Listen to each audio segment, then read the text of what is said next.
Et pour préserver la santé et la qualité de vie des personnes atteintes d'Alzheimer, une maison de retraite reproduit un quotidien tout ce qu'il y a de plus normal, un concept qui permet aux pensionnaires d'oublier leur maladie, dans laquelle l'âge est un facteur prépondérant. James Owe-Jérôme-Lee.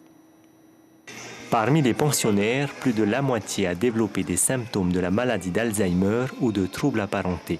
Pour autant, pas question de les traiter différemment des autres résidents. Pour avoir pratiqué effectivement des secteurs dédiés, souvent ça stigmatise encore un petit peu plus la pathologie. Et le fait d'avoir une population bien ciblée, ça ne tire pas forcément vers le haut. Alors qu'on peut l'observer ici, on a 35 résidents qui vivent ensemble dans cette pièce de vie où il se passe beaucoup de choses tout au long de la journée. Et les personnes qui sont, je dirais, plus vaillantes viennent souvent pour porter main forte à celles qui présentent des difficultés.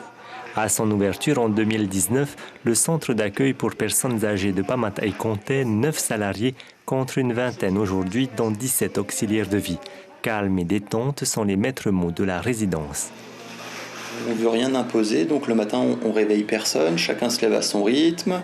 Les tables, elles ont été faites en fonction des affinités pour les déjeuners, dîners, goûters et pour l'ensemble des repas. Et ensuite, on fait en sorte qu'ils soient libres, on veut mettre le moins de barrières possible. Les seules prérogatives à l'admission, c'est la vie en collectivité. Si la vie en collectivité est compatible avec la pathologie de la personne, évidemment, on l'accueillera avec plaisir. Et si effectivement elle est incompatible avec la vie en collectivité, on ne pourra pas répondre aux besoins de la personne. Malgré la crise sanitaire, une période difficile pour les résidents et le personnel, le centre d'accueil pour personnes âgées a su tenir bon.